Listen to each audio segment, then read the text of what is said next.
Buenos días jóvenes, entonces continuando con el temario de biología, el día de hoy nos toca ver lo que viene a ser el tema de célula. ¿Ok? Sabemos muy bien que la célula es uno de los niveles de los cuales presenta el ser vivo. ¿Ok? Así que vamos a puntualizar en los temas del día de hoy tanto lo que viene a ser su concepto general, un poco de historia, los tipos celulares, ¿okay? Con ciertas partes y características de cada una de ellas. Nos vamos a extender en ese punto, ¿okay? Así que empecemos. Primero tenemos que ver los conceptos básicos de célula. ¿Está bien? La palabra célula viene básicamente del término celdas, ¿okay? Ya que al principio, cuando se observó la célula por primera vez, fue las células de tipo vegetales, que se ven bajo un microscopio como si fuese un panal, unas pequeñas celdas. Así que de ahí deriva el nombre.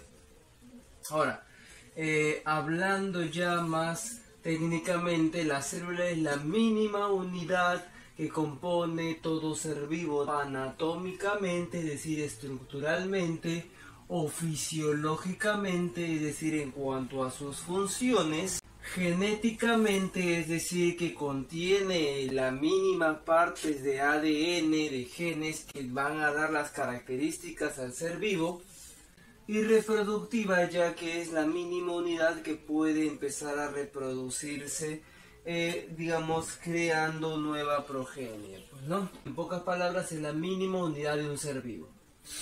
Ahora, ¿qué rama o cuál es la rama de la biología que se encarga de estudiar a la célula? Es justamente la citología. El término cito, te lo dije, significa célula. Punto número 1, la microscopía. ¿Qué cosa es la microscopía? La microscopía es la técnica por la cual se utiliza una herramienta llamada microscopio, que va a servirnos para observar, ¿okay?, objetos o partículas o individuos menores a 0,5 milímetros, es decir, criaturas muy pequeñas, ¿okay?, que no se pueden ver a simple vista. Tenemos entonces que la microscopía es la técnica que utiliza el microscopio para observar esas partículas, ¿ok? Así que aquí te he colocado un microscopio, un dibujo de un microscopio para ver las partes y especificar cada una de ellas. Primero, los primeros microscopios eran un tanto distintos a este, aunque básicamente el sistema viene a ser el mismo, ¿ok? Lo primero es que existe un ocular. El ocular, que está en la parte superior, ¿ok?, de este cuerpo, es donde tú vas a colocar tu vista, pues, ¿no? Tu ojo para poder observar, ¿ok? Generalmente, actualmente se utiliza binoculares. Antes eran solamente monoculares, es decir, de solamente un solo ojo, pero ahora se puede utilizar un binocular, que son para dos ojos. Obviamente este ocular tiene un tubo oscuro que va a poder facilitar la concentración de luz que viene de una parte del microscopio. También tiene un cuerpo que amplía justamente digamos, esa fuente de energía, ¿okay?, esa fuente de luz que viene de la parte baja del microscopio. Seguido, a los extremos, a los costados, va a haber unas tuercas, ¿okay? Va a haber unas tuercas que van a ayudar a regular, digamos, el tamaño, el enfoque de lo que es la imagen que se crea de esa partícula o organismo que tú estás observando bajo tu microscopio, ¿okay? Existe lo que es el macrómetro, que es el que da grandes distancias, avanza y retrocede en grandes distancias, y el micrómetro, que es para un movimiento mucho más fino, ya que realiza movimientos ligeros, ¿okay?, pequeños, para poder enfocar, acercar o alejar lo que es el cuerpo ocular o los objetivos del diafragma de la plantita, ¿no? De la plantina, perdón. Listo. Ahora, esto de acá también tiene un soporte por donde va a venir a la parte de abajo lo que sujeta a la partícula observada. Esto de acá se sujeta mediante el brazo, ¿ok? El brazo tiene que ser el principal punto por donde uno debe sujetar siempre el microscopio y tomar con la otra mano lo que es el pie o la base, que es el soporte de todo este sistema. Desde abajo viene lo que es la fuente de luz. La luz es muy importante. Antiguamente se utilizaba lo que es la luz natural, pero eso limitaba mucho los estudios de diferentes partículas, ya que tenías que ayudarte en el día, ¿ok? Pero cuando llegaba la noche era muy difícil. Pero con la digamos descubrimiento de la energía eléctrica se pudo solucionar eso. Y además de eso también tiene lo que es el diafragma, que es justamente como una especie de abertura que puede digamos abrirse y cerrarse de tal manera gradual para poder concentrar la luz que yo voy a necesitar, no digamos no la luz como tal, entera, completa, que llega, sino que yo puedo regular la cantidad de luz que yo necesite según lo que yo quiero observar, ¿ok? Para ver organelas, para ver la parte externa de repente de la célula, para ver una organela específica, debo regular esa cantidad de luz para poder, digamos, contrastarlo con el órgano mismo, ¿ok? Así que esto viene a ser lo que es un microscopio, una herramienta muy utilizada actualmente para el estudio de la citología. Punto número 2, historia. Obviamente debemos saber un poco de la historia de la creación de justamente esta herramienta, de cómo se fue descubriendo todos los conceptos que ahora sabemos ya más que todo como una teoría a nivel celular, ¿ok? Obviamente los descubrimientos, el primer personaje muy importante fue Zacharias Hansen, quien es el que se le adjudica la creación del primer microscopio en el año 1590, ¿ok? Se dice que él crea el microscopio, no hay nada todavía conciso, pero de todas maneras en el examen de admisión tienes que colocar este nombre, Zacharias Hansen, ¿ok?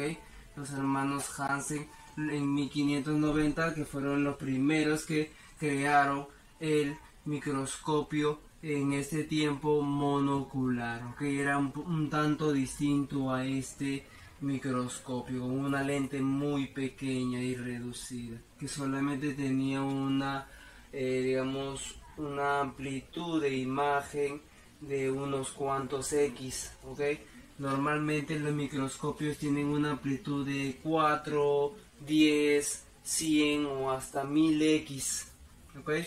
En esa época obviamente era un tanto rudimentario, todavía no había tanta amplitud, pero era lo suficientemente bueno como para observar organismos pequeños. Un gran descubrimiento, ¿okay? Un gran salto. Luego, años después, en 1665, con una modificación del microscopio de Zacharias Hansen, ¿está bien?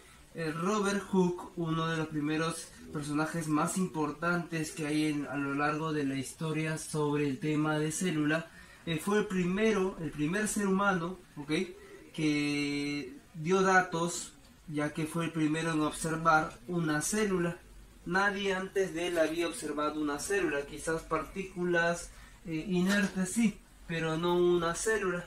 En 1665, Robert Hooke cogió un pedazo, hizo un corte muy delgado de un corcho, ¿ok? Un corcho, lo que puedes tomar por ejemplo en el vino, que es un tejido vegetal muerto, el suber, y observó pequeñas celdas, ¿ok? De ahí justamente viene el nombre bautizado como célula, que viene del latín, ¿ok? Célula significa celdas. Ahora, este de acá era tejido vegetal, en este caso tejido muerto. Por lo tanto, a secas, digamos de manera directa, se dice que Robert Hooke fue el primero en observar una célula como tal. Punto. Pero, ¿quién fue el primero en observar una célula, ahora en este caso, viva, es decir, con movimiento, que pueda realizar alguna actividad notoria? Justamente fue en 1674 el siguiente personaje llamado Anton Leeuwenhoek, ¿ok? Leeuwenhoek. Nota la diferencia entre Hook y Leeuwenhoek. Hay una diferencia, uno tiene un apellido un poco más largo y además que se escribe un tanto distinto en la última parte de Hook, ¿no? En 1674 entonces él fue el primero en observar una célula viva. ¿Y qué cosa eran esos organismos que él observó? Esos organismos que él observó fueron los llamados protozoarios. Claro que en ese entonces no había una clasificación de esos bichos, ¿ok? No existía o no se conocía sobre esos bichos si no fuese por él. Así que él los llamó de otra manera, digamos de una manera simple a lo que vio, a lo que observó. Como él vio pequeños animalitos o algo similar a animalillos que se movían en el agua, ¿okay? En el agua estancada que había obtenido, él simplemente lo llamó como animales pequeños. En este caso, animáculos, ¿ok? Con acento, por si acaso. Animáculos, ¿ok? Listo. Entonces ya posteriormente, ya pasados los años, cuando se hizo la clasificación de los reinos animales, ahí se pudo determinar que los protozoarios eran otra rama, otro tipo de organismos, ¿ok? No eran animales. Años después, en 1831, Robert Brown, ya cuando se tenía un conocimiento más extenso de lo que es la célula que compone al ser vivo, entre otras cosas, como conocimiento, en 1831 él ya empezó a estudiar, ya que el microscopio había avanzado mucho, que ya tenía una amplitud un poco más grande, ya podías ver objetos mucho más pequeños. Él empezó a estudiar lo que es el núcleo de la célula, le dio importancia, que determinó que esta de acá era el que dirigía el comportamiento de la célula. Así como nosotros somos dirigidos por nuestro cerebro, la célula también estaba dirigida por un centro de control. Más adelante lo vamos a ver, que es justamente el núcleo. Él estudió este de acá en lo que son células vegetales en plantas de orquídeas, ¿ok? En plantas de orquídeas, recuerda esto por favor, estos son personajes muy importantes. Ahora, dentro de estos personajes, ahora vienen dos mucho más importantes, ¿ok? Es justamente Sladen y Schwann. Sladen y Schwann en 1839 ya postulan lo que es la teoría celular, no solamente como conocimientos adquiridos, ¿ok? Sino ya que ya hay postulación de una teoría que es un poco más, ya que tiene pruebas, tiene bases, ¿ok? Entonces, ¿quiénes son los padres de la teoría celular? Sladen y Schwann, dato que ya te había dado anteriormente en la clase de biología, ¿ok? Como pioneros, como padres de... Entonces debe quedar eso claro.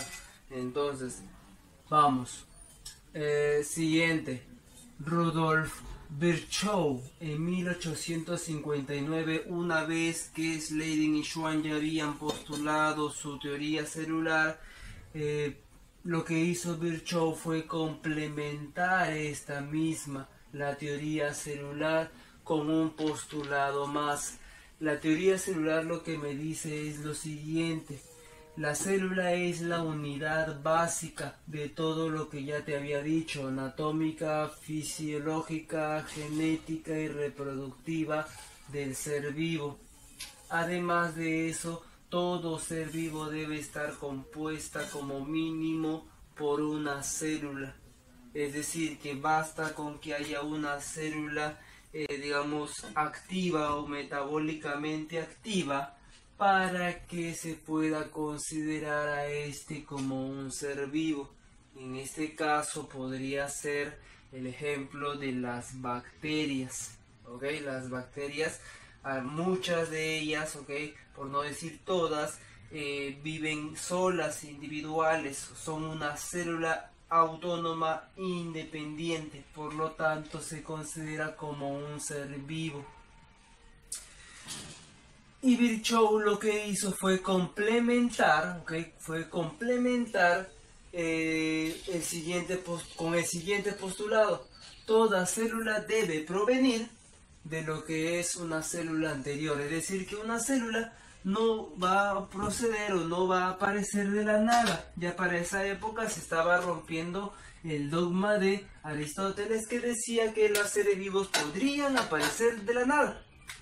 Entonces, ya aparece Virchow simplemente transformó la otra teoría en lo que es el conocimiento general de que la célula o un ser vivo no proviene de la nada. Entonces podemos tener esos tres postulados básicos dentro de lo que es la teoría celular, ¿ok? Y podemos ahora llegar al siguiente punto, al tercer punto, que viene a ser la clasificación. La clasificación, digamos que hay distintas maneras de poder clasificar o diferenciar a las células, no solamente hay una, así que te la voy a ir mencionando, ¿ok? Tenemos según la forma. Hay muchas formas de células. Hay algunas células que son estrelladas, como por ejemplo nuestras neuronas, que tienen muchas ramificaciones que parecen estrellas, ¿ok? Bajo el microscopio. Las tubulares, como por ejemplo algunas bacterias, ¿ok? Algunas bacterias de tipo bacilo. Células también del sistema digestivo que parecen tubos, ¿ok? Tubulares, ¿listo? Algunas células circulares, esféricas, ¿ok? Como por ejemplo el óvulo humano, ¿no? Forma irregular, es una célula que, digamos, no tiene una forma específica, es más, que también puede alterarse a sí misma por necesidad. Por ejemplo, en nuestro caso podría ser los leucocitos, ¿no? Que viajan de los vasos sanguíneos al cuerpo, entonces tienen que traspasar las paredes de estos, y para eso realizan un proceso en el cual cambian o transforman su cuerpo para poder entrar por pequeñas rendijas entre las células, una especie de pulpos, ¿ok? Que pueden pasar entre rendijas pequeñas. Listo. O las amebas. Según el tamaño, podemos clasificar a las células según su tamaño, es decir, hay células que son microscópicas, que son la gran mayoría, es decir, que no se pueden observar a simple vista, son menores a 0,5 milímetros, muy pequeñas, o más, incluso mucho más, y las macroscópicas, que son muy pocas, son aquellas células que sí se pueden observar a simple vista, ¿ok? Es algo poco común, pero sí existe, ¿ok? Tenemos ahí, por ejemplo, el huevo. El huevo es una de las células más grandes que existe en la naturaleza. La parte de la yema, no la clara, ¿ok? Ten bastante cuidado ahí. La mayoría piensa que es todo el huevo la célula, pero no. La célula solamente es la yema, más no la clara. La clara solamente es proteína que envuelve a esa yema, que es la célula, es decir, el embrión que va a desarrollarse. Otro ejemplo viene a ser las células musculares, que pueden medir hasta 20 centímetros. Pero entonces, ¿cómo yo no puedo observar esas células? Lo que pasa es que en realidad cada una de esas fibras vienen a ser las células, ¿ok? Entonces sí las has visto, solamente que no sabes qué es, pero sí las has visto. Según el número celular, podemos tener, como bien te dije hace un momento, ¿no? Las unicelulares y las multicelulares. Las unicelulares son células que viven individualmente, son autónomas, como por ejemplo las bacterias, es decir, que viven independientemente de otras. Pueden formar colonias, sí, pero sin embargo, si las separas no van a sufrir ningún problema, van a seguir vivas. Mientras que las multicelulares son células semiautónomas, es decir, que pueden, digamos, tener una actividad independiente, pero de todas maneras necesitan de una compañera que las ayude, que las proteja, que se cuiden entre ellas, ¿ok?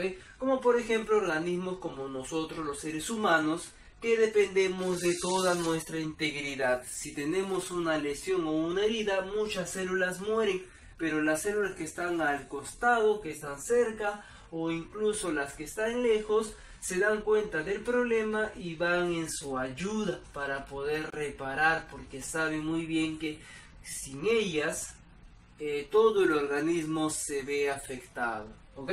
Así que hay que tener bastante cuidado en esa diferencia. Ahora, lo que viene a ser el tipo de alimentación que presenta. Tenemos autótrofos y heterótrofos. Los autótrofos son aquellos organismos que pueden realizar una síntesis sin necesidad de alimentarse de otro organismo. Es decir, que no necesitan buscar a alguien que comer, sino más bien solamente se basan en los químicos o en la luz misma y en lo que encuentren en el suelo para poder producir diferentes compuestos orgánicos que le van a servir para la reparación, crecimiento, entre otras cosas, ¿ok? Así que digamos que son los organismos base de la cadena o la pirámide alimenticia, ¿ok? Los heterótrofos en todo caso vendría a ser lo contrario, son aquellos organismos que no son suficientes para producir su propio alimento en base a energía externa, sino que necesita alimentarse de otro que ya pudo producir esa energía o esas moléculas, y es justamente los carnívoros o herbívoros que se alimentan de plantas y se alimentan de carne, ¿ok? Se alimentan de otro organismo ajeno a lo que son factores ambientales o el suelo, pues, ¿no? Listo. Y por último tenemos el tipo de evolución, ¿ok? Según la evolución, según el avance evolutivo. Y básicamente no es que, digamos, sea tan inferior, solamente que hay una diferencia y, digamos, que no pasó al siguiente nivel. Tenemos dos tipos, procariotas y eucariotas. Las procariotas son aquellas que no tienen núcleo. El término pro significa antes de, y el término cario significa núcleo, es decir, células antes de que se presentase los núcleos. Mientras que las eucariotas son aquellas que sí presentan un núcleo, es decir, que ya, digamos, hay una envoltura dentro del material genético, que es lo más importante que debe proteger la célula, ¿ok? Ya tiene su envoltura. Listo, entonces hasta aquí tenemos la parte básica de lo que son conceptos generales de lo que es una célula. ¿Está bien? Más adelante te voy a explicar lo que son las características, partes importantes de lo que es una célula procariota y eucariota. Sobre todo vamos a abocarnos en la eucariota. Recuerda que la procariota, de todas maneras, por más de que no especifiquemos mucho aquí, vamos a volver a verlo, o ya lo hemos visto quizás, en el tema de bacterias. Así que solamente es un repaso, un recuerdo de las partes de una bacteria procariota o reinomorera, ¿ok? Listo. Vamos a diferenciar entre célula procariota y entre célula eucariota. Sabemos muy bien que esto tiene mucho que ver con lo que es la presencia o no de un núcleo, ¿ok? Listo. Ahora, dentro de las células procariotas tenemos a un solo ejemplar, digámoslo así entre comillas, de manera general, ¿ok? Que son los que pertenecen al reino Monera. Entre estas están las bacterias, ¿ok? Así que mencionar procariota, mencionar moneras o mencionar bacterias viene a ser la misma cosa, ¿ok? Viene a ser lo mismo. Tenemos entonces que las procariotas son aquellas células que no van a presentar un núcleo definido, ¿ok? En este caso el núcleo recibe el término de nucleoide, ¿ok? Un falso núcleo. El término oide significa falso, ¿está bien? Falso. Listo, no presenta un núcleo. Tenemos las siguientes partes, como podrás observar. Esto de acá viene a ser una bacteria de tipo tubular que recibe el nombre de bacilo. Ya hemos visto en el tema de bacterias, ¿ok?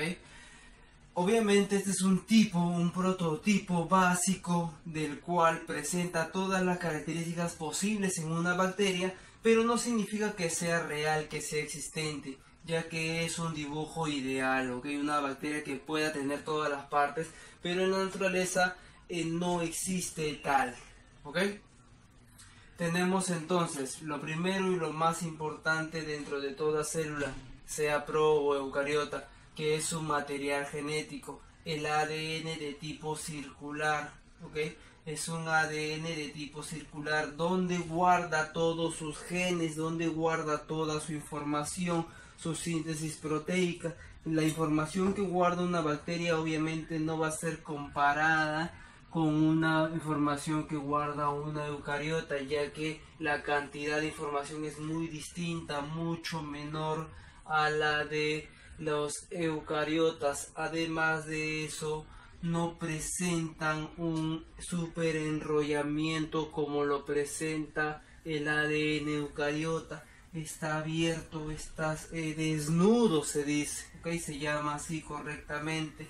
Es un ADN circular desnudo, es decir, que no hay nada que la proteja, como en el caso de la carioteca del núcleo en células eucariotas. Está expuesta al citoplasma, en pocas palabras. Y está sujeta, está sujeta en un solo punto, llamado nucleoide, y de ahí difícilmente se va a mover.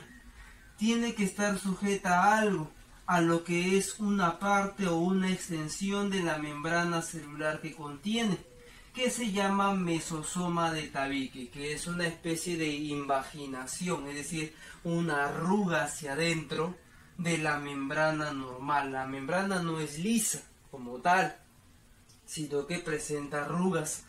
Algunas de las arrugas que van hacia adentro se llaman mesosomas. Y el mesosoma que soporta o que contiene o que sujeta al ADN circular de la bacteria se llama de tabique, ese es el nombre preciso. También existen otros mesosomas, claro que sí, existen los mesosomas que son arrugas que no tienen ningún ADN, que se llaman mesosomas laterales, que ya hemos visto, sirven para lo que es la respiración celular, ¿ok? Lo que es la respiración celular, así como lo realizan, por ejemplo, los eucariotas en la mitocondria, ¿ok? Fosforilación oxidativa, respiración aeróbica, respiración celular, que también lo realizan las bacterias, porque recuerda que ya anteriormente lo hemos dicho, una mitocondria ha sido antiguamente una bacteria, tiene mucho que demuestra que sí es una bacteria, ¿ok? Pero está, digamos, adormitada dentro del organismo eucariótico. Más de eso, la bacteria tiene una ventaja evolutiva. Tiene un ADN circular, sí, pero además de eso tiene otro ADN extra que está separado al genóforo original, es decir, al ADN circular original. Tiene un ADN pequeño llamado plásmido, que es un ADN de ventaja, es decir, un ADN que le permite evolucionar, cambiar, adaptarse a diferentes circunstancias. Si el organismo está presente ante o expuesto ante un fármaco diferente o nuevo, lo que le ayuda a mutar, a cambiar, a modificarse es justamente el plásmido, más no el ADN circular principal, ya que este solamente le va a ayudar a poder crear nuevas estructuras, a formar parte de su cuerpo, ¿ok? Lo que sí le va a ayudar a mutar, a cambiar, a mejorar es justamente ese ADN extra, ¿ok? Extra, que se llama plásmido. Ahora, obviamente todo esto está contenido en lo que viene a ser el citoplasma, un citoplasma acuoso, ¿ok? No tiene un citoesqueleto a diferencia de muchas eucariotas. No necesita en realidad. ¿Por qué, profesor? No necesita un citoesqueleto o algo que le dé forma. Lo que le da forma a la bacteria, ¿ok? Lo que le da forma a las bacterias es justamente la pared celular. ¿Está bien? La pared celular, en este caso de las bacterias, hecha por un peptidoglucano. Está construida de peptidoglucano o también llamado mureína. ¿Está bien? Que es una proteína tipo glucídica, ¿ok? Entonces, tenemos la pared celular que es la que le da forma a la bacteria, reemplaza el citoesqueleto y digamos que contiene a toda la célula, la membrana, al citoplasma y a todo lo que contiene el citoplasma, pues, ¿no? Sabemos muy bien que también tiene una membrana celular, ya lo dije, que sirve para la comunicación, la alimentación, entre otras cosas, ¿ok? Con su medio interno y externo, entre ambos. Y la pared celular sirve para darle forma y protegerla, también, dicho sea de paso, ¿ok? Además de eso, también podemos observar lo que son los ribosomas. Los ribosomas, al igual que los eucariotas, los ribosomas sirven para la síntesis de proteínas, así que es fundamental en cualquier célula. Sin ribosomas las células no podrían existir, no podrían permanecer vivas durante mucho tiempo. Digamos que hay una diferencia, eso sí, hay una gran diferencia entre lo que es el ribosoma de procariotas y eucariotas. Se refiere al tamaño. Los procariotas tienen un ribosoma de 70S y un eucariota tiene un ribosoma de 80S. Ahorita te voy a explicar exactamente qué significa el S, ¿ok? Listo. Pero debes tener digamos, este dato que es la diferencia de tamaño, ¿ok? Tenemos entonces el ribosoma de 70S que sirve para la síntesis de proteínas dentro de lo que es la bacteria. Ahora, la digestión se realiza en la misma célula. La célula tiene, digamos, enzimas digestivas que suceden dentro del citoplasma sin ninguna organela especializada, a diferencia de los eucariotas, lo cual hace que se produzcan diferentes desechos o inclusiones, ¿ok? O inclusiones, que son restos, residuos de la alimentación misma, del proceso de alimentación. Ahora, profesor, ya, las bacterias están bien creadas ahí, ¿no? Su ADN, su citoplasma, su membrana, su pared. Pero, ¿cómo se mueven? Lo que pasa es que también tienen estructuras de movimiento, prolongaciones de la membrana celular que van hacia afuera. Una de estas prolongaciones es el flagelo y otra vendría a ser lo que son los cilios, ¿ok? ¿Cuál es la diferencia entre ambos? En realidad no hay una diferencia estructural en sí. La diferencia solamente es el tamaño. Los cilios son pequeños y tienden a ser abundantes, mientras que los flagelos tienden a ser pocos o reducidos la mayor parte de veces, pero tienden a ser muy largos, muy grandes, ¿ok? Y les sirve obviamente para la motilidad, ambos, la motilidad. Y este pequeño tubito, ¿qué cosa es? Ya lo hemos visto anteriormente, ¿ok? Este es el pili sexual. Este de acá, como su nombre lo dice, le sirve para la reproducción, pero como tal, recuerda que la conjugación, que es justamente lo que realiza el pili sexual, no es un acto reproductivo como tal, ¿ok? Pero de todas maneras recibes el nombre, pues. ¿Y cómo sirve? Te lo dije y te lo expliqué. Es como una especie de tubo que se conecta con la otra bacteria para poder transmitirse información que pueda ayudar a adaptarse. Información que pueda ayudar a adaptarse, ya lo dijo anteriormente. En el plásmido. El plásmido es justamente esa información que se puede intercambiar entre bacterias para poder mejorar, poder adaptarse, poder, digamos, unirse frente a un mismo enemigo, ¿ok? Entonces, estas partes que ves aquí, por más, digamos, que las bacterias sean sencillas, tienen algunas estructuras que tienen una función específica, es decir, que no es un organismo tan simple como se menciona, pues no tiene ciertas características que son muy resaltantes y es justamente esas características lo que le ha permitido sobrevivir por miles, millones de años sin casi alterarse de ninguna manera a modo general. Son muy cambiables, muy adaptables, eso sí, pero en cierta manera no cambian su estructura o digamos su composición general. Listo, entonces hemos terminado con lo que viene a ser una célula procariota. De manera general lo puedes contrastar con lo que es la clase de bacterias, que lo hemos visto ya, ¿ok? Y podemos entrar entonces a lo que viene a ser la célula eucariota. Aquí nos vamos a extender bastante, ya que es un tema muy largo, muy riguroso, ¿ok? Que lo podemos ver más que todo para lo que son los dos tipos de células eucariotas, que son las de manera general, ¿ok? Vegetales y animales, ¿ok? Habiendo otras variaciones, pero que digamos se asemejan a estos dos bloques, vegetales y animales. Para digamos avisarte previamente, he colocado este símbolo, ok, este símbolo que es como una especie de fueguito, okay, una hojita,